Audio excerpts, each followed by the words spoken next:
नमस्कार दोस्तों, स्वागत है आप सभी का एक बार फिर से वेबटेक क्लासेस में। दोस्तों, जैसा कि आप जानते हैं कि हम चैप्टर 7 तक की क्लासेस कंप्लीट कर चुके हैं और दोस्तों आज की क्लास से हम चैप्टर 8 स्टार्ट करने जा रहे हैं, जो दोस्तों डिजिटल फाइनेंशियल टूल से रिलेटेड है। आज की क्लास में दोस्तों हम बात करेंगे वन टाइम पासवर्ड की यानी ओटीपी की, क्यूआर कोड की, यूपीआई, एईपीएस और यूएसएसडी क्या होता है, ये सारी चीजें दोस्तों आज की क्लास में हम देखेंगे। तो चलिए दोस्तों आज की क्लास शुरू करते हैं और दोस्तों आज का हमारा पहला टॉपिक है ओटीपी। ओटीपी का दोस्तों फुल फॉर्म होता है वन टाइम पासवर्ड। जैसा कि दोस्तों इसके नाम से भी काफी क्लियर है, ये वन टाइम पासवर्ड होता है, यानी कि दोस्तों इसे सिर्फ और सिर्फ एक बार ही यूज किया जा सकता है। यानी कि ऐसा पासवर्ड जिसे एक ही बार यूज किया जा सकता है उसे हम ओटीपी कहते हैं। ओटीपी एक पासवर्ड होता है जो केवल एक लॉगिन सेशन या एक ट्रांजैक्शन के लिए वैलिड होता है, उसके बाद दोस्तों ये एक्सपायर हो जाता है।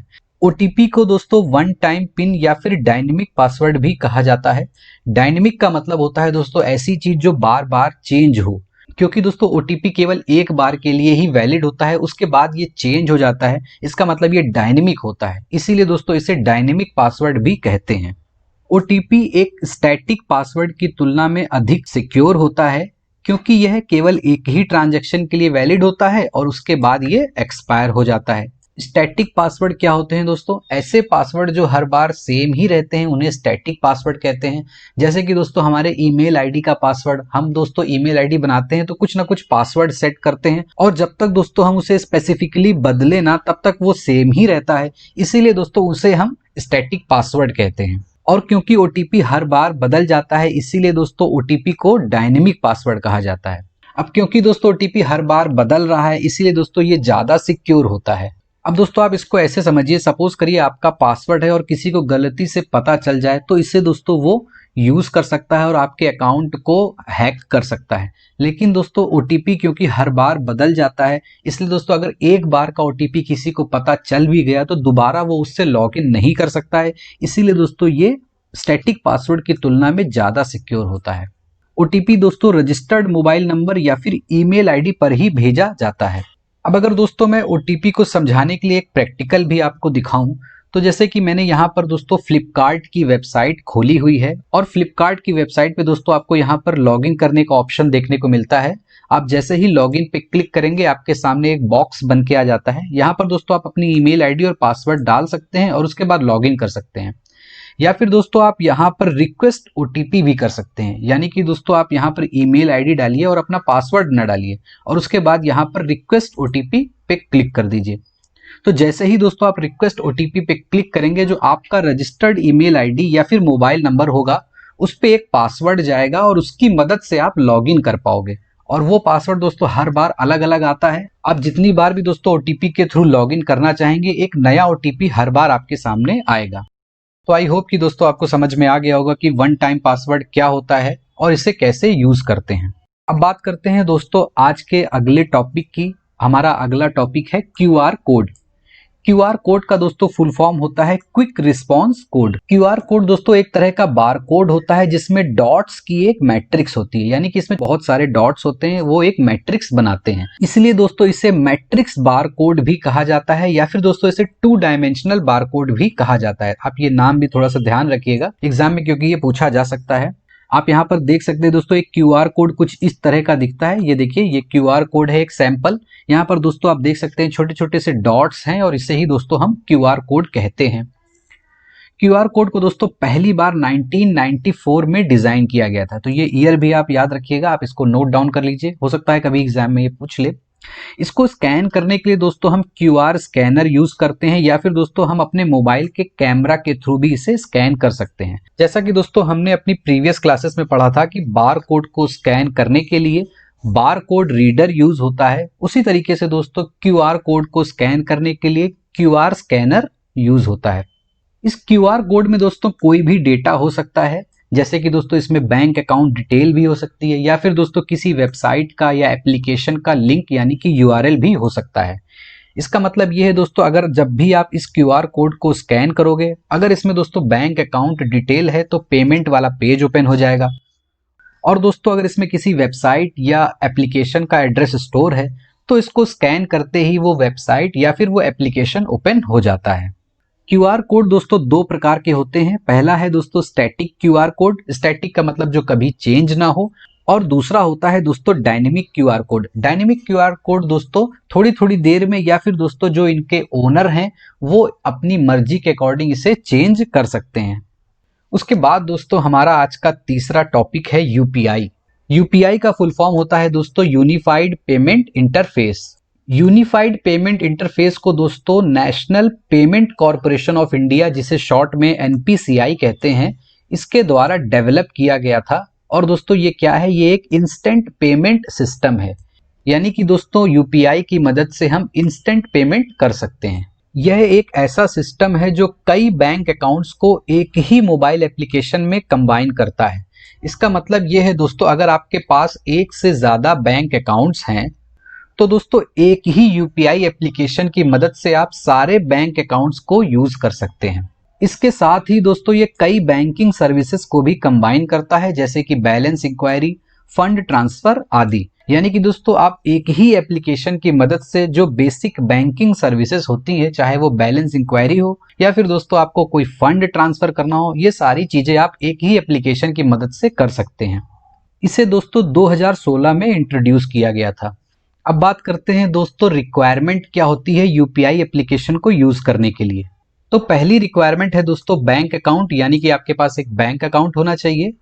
फिर उसके बाद दोस्तों आपका मोबाइल नंबर उस बैंक अकाउंट के साथ लिंक होना चाहिए। यहाँ पर आप देख सकते हैं mobile number should be linked with bank account, मतलब कि आपका जो मोबाइल नंबर है वो उस बैंक अकाउंट से लिंक होना चाहिए। इसके साथ ही दोस्तों आपके पास एक फोन होना चाहिए, यानी कि एक स्मार्टफोन होना चाहिए जिसमें इंटरनेट की फैसिलिटी हो, क्योंकि दोस्तों यूपीआई एक एप्लीकेशन होता है, उसे इंस्टॉल करने के लिए हमें एक स्मार्टफोन की जरूरत होती है। फिर दोस्तों आपके पास डेबिट कार्ड भी होना चाहिए, क्योंकि उस डेबिट कार्ड की मदद से ही हम एम पिन क्रिएट कर पाएंगे। एम पिन का दोस्तों मतलब होता है मोबाइल पिन, यानी कि दोस्तों जब भी आप कोई ट्रांजैक्शन करोगे आपसे एम पिन मांगेगा, उसकी मदद से ही दोस्तों आप ट्रांजैक्शन कर पाओगे। तो उसको क्रिएट करने के लिए दोस्तों आपके पास डेबिट कार्ड भी होना चाहिए। अब दोस्तों अगर आपके पास ये सारी ही चीजें अवेलेबल हैं तो अब हम बात करते हैं कि हम कैसे यूपीआई के लिए रजिस्टर करेंगे। तो सबसे पहले दोस्तों आपको कोई भी यूपीआई एप्लीकेशन डाउनलोड कर लेना है, चाहे दोस्तों वो भीम हो, फोन पे हो, गूगल पे हो, इनमें से कोई भी हो, आप कोई भी यूपीआई एप्लीकेशन डाउनलोड कर सकते हैं। डाउनलोड करने के बाद दोस्तों आपको उस एप्लीकेशन पे रजिस्टर करना है अपने बैंक अकाउंट डिटेल के साथ। वो आपकी दोस्तों बेसिक बैंक अकाउंट डिटेल्स मांगेगा और फिर दोस्तों आप उस एप्लीकेशन पे रजिस्टर कर पाओगे। रजिस्टर करने के बाद दोस्तों आपकी एक वर्चुअल आईडी क्रिएट हो जाएगी और उसके बाद दोस्तों आप एम पिन सेट कर पाओगे। जैसा कि अभी हमने बात करी थी कि डेबिट कार्ड की मदद से हम एम पिन सेट कर पाते हैं, तो रजिस्टर करते समय दोस्तों आप डेबिट कार्ड की मदद से एम पिन सेट कर लोगे और उसके बाद दोस्तों आप यूपीआई सर्विसेज स्टार्ट कर सकते हो यूज करना, जैसे कि दोस्तों balance enquiry, fund transfer etcetera. तो दोस्तों अगर अभी तक आपने कोई यूपीआई एप्लीकेशन नहीं यूज किया है और दोस्तों अगर आपके पास बैंक अकाउंट है और आपका बैंक अकाउंट और आपका मोबाइल नंबर लिंक है, तो दोस्तों आप गूगल प्ले स्टोर से कोई भी यूपीआई एप्लीकेशन डाउनलोड करिए और यूपीआई सर्विसेज को अवेल करके जरूर देखिए। उसके बाद दोस्तों हमारा आज का अगला टॉपिक है एईपीएस। एईपीएस का दोस्तों फुल फॉर्म होता है आधार इनेबल्ड पेमेंट सिस्टम, यानी कि दोस्तों ये एक ऐसा पेमेंट सिस्टम होता है जो दोस्तों आधार नंबर के थ्रू ही ऑपरेट होता है। यानी कि दोस्तों अगर आपके पास आधार नंबर है तो आप एईपीएस सर्विसेज का यूज कर सकते हैं।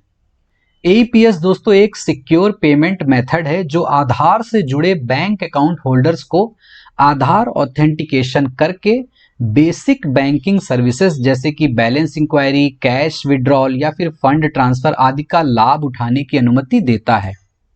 तो दोस्तों हमने यहाँ पर देखा कि जो आधार से जुड़े बैंक अकाउंट होल्डर्स होते हैं ये सर्विसेज उन्हीं के लिए है। यानी कि दोस्तों आपके पास एक बैंक अकाउंट होना चाहिए और दोस्तों आपके पास आधार नंबर भी होना चाहिए और आधार नंबर और आपका बैंक अकाउंट लिंक होने चाहिए, तभी दोस्तों आप इस एईपीएस सर्विसेज का यूज कर सकते हैं। अगर दोस्तों आपके पास ये दोनों ही चीजें हैं तो फिर आप आधार ऑथेंटिकेशन करके, यानी कि अपने आधार को वेरीफाई करके बेसिक बैंकिंग सर्विसेज का लाभ उठा सकते हैं। अब दोस्तों अगर बात करें कि एईपीएस सर्विसेज को यूज करने के लिए क्या रिक्वायरमेंट होती है, तो दोस्तों यहाँ पर आप देख सकते हैं Aadhaar number should be linked with bank account, यानी कि दोस्तों आपके बैंक अकाउंट और आधार नंबर एक दूसरे से लिंक होने चाहिए, तभी आप इस सर्विसेज का फायदा उठा सकते हैं। अब दोस्तों हम बात करते हैं कि एईपीएस सर्विसेज को हम कैसे यूज करते हैं। तो सबसे पहले दोस्तों आपको विजिट करना है माइक्रो एटीएम या फिर बैंक मित्र में। माइक्रो एटीएम और बैंक मित्र दोस्तों एक सिंपल कियोस्क होते हैं जहां पर दोस्तों एईपीएस की सर्विसेज आपको अवेलेबल कराई जाती हैं। तो किसी भी माइक्रो एटीएम या फिर बैंक मित्र के पास जाके आपको अपना आधार नंबर बताना है और आपको अपना बैंक का नाम बताना है। तो जैसे ही दोस्तों आप आधार नंबर और बैंक का नाम बताओगे, आपका दोस्तों वेरिफिकेशन कर लिया जाएगा आपके बायोमेट्रिक्स की मदद से, यानी कि दोस्तों आपके फिंगरप्रिंट या फिर दोस्तों आपकी आइरिस की मदद से आपका बायोमेट्रिक वेरिफिकेशन किया जाएगा। और दोस्तों आधार वेरिफिकेशन के बाद आप एईपीएस सर्विसेज को यूज कर पाओगे। तो आई होप कि दोस्तों आपको समझ में आ गया होगा कि एईपीएस क्या होता है और इसे हम कैसे यूज करते हैं। उसके बाद दोस्तों हमारा आज का लास्ट टॉपिक है यूएसएसडी। तो सबसे पहले दोस्तों आप यूएसएसडी का फुल फॉर्म देख लीजिए। यूएसएसडी का फुल फॉर्म होता है अनस्ट्रक्चर्ड सप्लीमेंट्री सर्विस डेटा। ये एक जीएसएम प्रोटोकॉल होता है जो टेक्स्ट मैसेजेस भेजने के लिए उपयोग किया जाता है और एसएमएस सर्विस के समान होता है। तो यहाँ पर दोस्तों दो फुल फॉर्म भी आप याद कर लीजिएगा। पहला है एसएमएस यानी कि शॉर्ट मैसेज सर्विस और दूसरा है दोस्तों जीएसएम यानी कि global system for mobile communication. तो दोस्तों यूएसएसडी जीएसएम प्रोटोकॉल का ही यूज करता है मोबाइल बैंकिंग सर्विसेज को प्रोवाइड करने के लिए। आप यहाँ पर भी देख सकते हैं दोस्तों यूएसएसडी का उपयोग मोबाइल बैंकिंग सहित कई पर्पसेस के लिए किया जाता है। अब दोस्तों अगर हम बात करें कि यूएसएसडी सर्विस को हम कैसे प्राप्त करें, तो सबसे पहले दोस्तों आपको एक बैंक अकाउंट ओपन करवाना है। अगर दोस्तों आपके पास एक बैंक अकाउंट पहले से नहीं है तो आप एक बैंक अकाउंट ओपन करवा लीजिए और दोस्तों आपका जो मोबाइल नंबर है आप उसको अपने बैंक अकाउंट के साथ लिंक कराएंगे।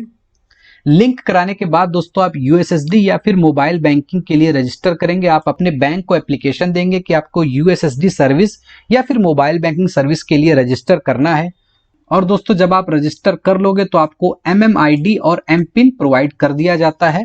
एमएमआईडी का दोस्तों फुल फॉर्म होता है मोबाइल मनी आइडेंटिफायर और एमपिन का फुल फॉर्म होता है मोबाइल पिन। एमएमआईडी दोस्तों यूजर आईडी होता है और एमपिन यूजर पासवर्ड होता है। तो दोस्तों ये यूजर नेम और पासवर्ड की तरह ही काम करते हैं एमएमआईडी और एमपिन। अब दोस्तों अगर हम बात करें कि यूएसएसडी सर्विस को हम कैसे यूज करते हैं, तो दोस्तों बैंकिंग कस्टमर्स अपने फोन पर *99# डायल करके इस सर्विस का लाभ उठा सकते हैं। जैसे ही दोस्तों कस्टमर अपने मोबाइल पर *99# डायल करता है, मोबाइल स्क्रीन पर एक इंटरैक्टिव मेन्यू डिस्प्ले होता है जिसके द्वारा दोस्तों हम बैलेंस इंक्वायरी, फंड ट्रांसफर जैसी बेसिक सर्विसेज का यूज कर सकते हैं। यानी कि दोस्तों जैसे ही आप *99# डायल करोगे, यूएसएसडी सर्विस दोस्तों एक मैसेज भेज देती है आपके बैंकिंग ऑपरेटर के पास और वहां से दोस्तों हमें एक इंटरैक्टिव मेन्यू डिस्प्ले कराया जाता है जहां पर दोस्तों कुछ इस तरीके से लिखा रहता है कि dial 1 for balance enquiry, 2 for fund transfer, 3 for other services etcetera. तो दोस्तों आप इस सर्विस का यूज करके जो बेसिक बैंकिंग सर्विस होती है उसका यूज कर सकते हैं। और दोस्तों ये जो नंबर है यानी कि *99# ये सभी टेलीकॉम सर्विस प्रोवाइडर्स में एक कॉमन नंबर है। यानी कि दोस्तों आपका सिम चाहे जियो का हो, एयरटेल का हो, आइडिया का हो या फिर किसी और सर्विस प्रोवाइडर का हो, ये नंबर दोस्तों सभी जगह कॉमन होता है। अब दोस्तों क्योंकि हमने अभी देखा कि हमको सिर्फ और सिर्फ *99# डायल करना है, यानी कि दोस्तों आपको इस फीचर को यूज करने के लिए किसी स्मार्टफोन की या इंटरनेट की जरूरत नहीं होती है। यह सर्विस दोस्तों यूएसएसडी चैनल पर काम करती है और बेसिक मोबाइल फोन का उपयोग करके मोबाइल बैंकिंग ट्रांजैक्शंस करने की अनुमति देती है।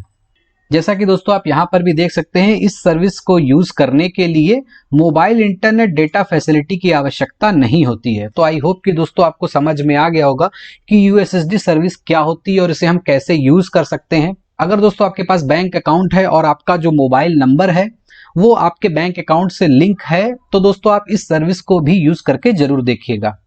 आज की क्लास में दोस्तों इतने ही टॉपिक थे। आई होप कि दोस्तों आपको ये सारे ही टॉपिक समझ में आ गए होंगे। अगर दोस्तों आपका कोई डाउट है तो आप हमसे कमेंट सेक्शन में जरूर पूछ सकते हैं। अब बात करते हैं दोस्तों आज के क्वेश्चंस की। तो पहला क्वेश्चन दोस्तों ट्रू एंड फॉल्स की कैटेगरी में है। आपको बताना है कि ये ट्रू है या फॉल्स। तो क्वेश्चन है दोस्तों, we can also use UPI app without internet connectivity. हम यूपीआई ऐप को बिना इंटरनेट कनेक्टिविटी के भी यूज कर सकते हैं। आपको बताना है ये सही है या गलत। दूसरा क्वेश्चन है दोस्तों, there are how many digits in an Aadhaar number. यानी कि दोस्तों एक आधार नंबर में कितनी डिजिट्स होती हैं। आपको दोनों ही क्वेश्चंस के आंसर दोस्तों कमेंट सेक्शन में देने हैं और इनके सही आंसर दोस्तों हम अगली क्लास में डिस्कस करेंगे। अब बात कर लेते हैं दोस्तों पिछली क्लास में पूछे गए क्वेश्चंस के आंसर्स की। तो पहला क्वेश्चन पूछा था दोस्तों फुल फॉर्म ऑफ IRCTC। तो IRCTC का फुल फॉर्म होता है दोस्तों Indian railway catering and tourism corporation. दूसरा क्वेश्चन पूछा था दोस्तों फुल फॉर्म ऑफ ORS। तो ORS का फुल फॉर्म होता है दोस्तों ऑनलाइन रिजर्वेशन सिस्टम। आज की क्लास में दोस्तों इतना ही है। अगर आपको ये क्लास पसंद आई हो तो वीडियो को लाइक जरूर कीजिए और दोस्तों अगर आप इस चैनल पर नए हैं तो हमारे चैनल को सब्सक्राइब जरूर कीजिए और अपने उन दोस्तों के साथ भी शेयर कीजिए जो CCC या O लेवल की तैयारी कर रहे हैं। तो मिलते हैं दोस्तों अपनी अगली क्लास में, तब तक के लिए bye bye, take care and thank you for watching.